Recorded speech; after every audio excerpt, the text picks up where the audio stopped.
Real life problem related to solid objects, exercise 19, podcast 10, question number 18.1.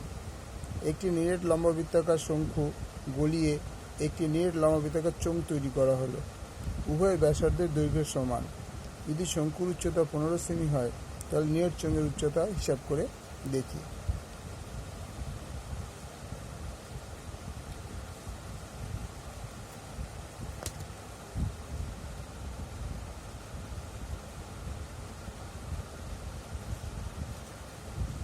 একটা শঙ্কু যার উচ্চতা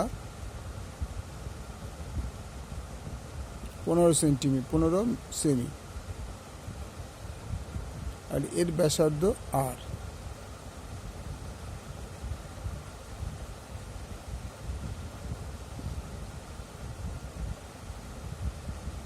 এটা হচ্ছে একটা লম্ববৃত্তাকার চোঙ। বলছে নিরেট লম্ববৃত্তাকার শঙ্কুকে গলিয়ে একটি লম্ববৃত্তাকার চোঙ তৈরি করা হলো। উভয়ের ব্যাসার্ধ দৈর্ঘ্য সমান। তার মানে কি এরও ব্যাসার্ধ আর। তাহলে কি করতে হবে? সুতরাং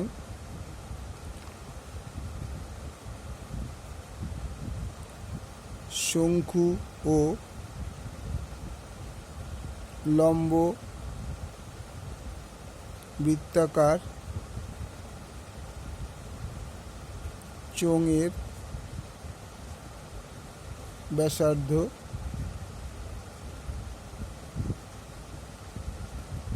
সমান, অর্থাৎ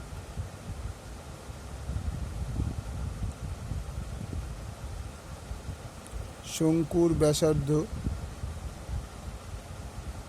ইকুয়াল টু লম্ব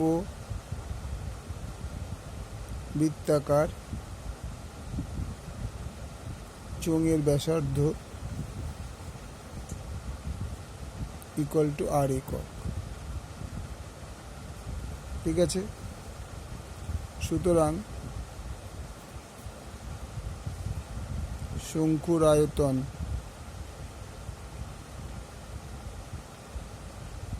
equal to 1/3 pi r square ঘন একক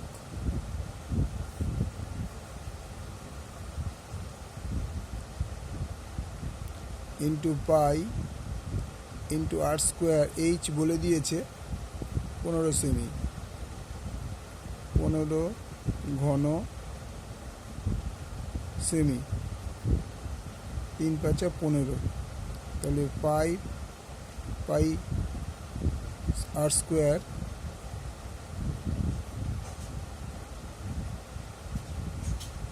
ঘন সেমি।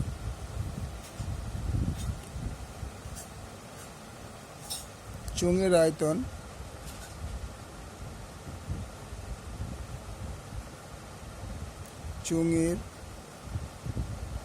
আয়তন equal to pi r square h ঘন একক।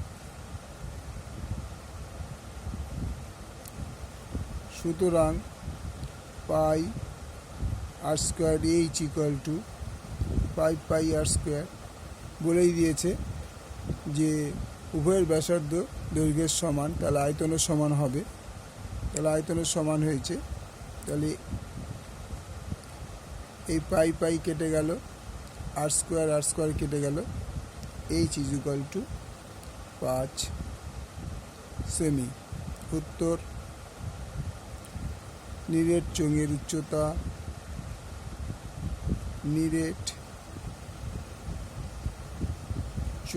উচ্চতা ইকুয়াল টু 5 সেমি। ওকে, ভালো লাগলে লাইক করো, শেয়ার করো, সাবস্ক্রাইব করো। নিশ্চয়ই তোমরা একটু কমেন্টস করবে, নাহলে আমি বুঝতে পারছি না যে তোমাদের ভালো লাগছে কি লাগছে না। ওকে, থ্যাংক ইউ।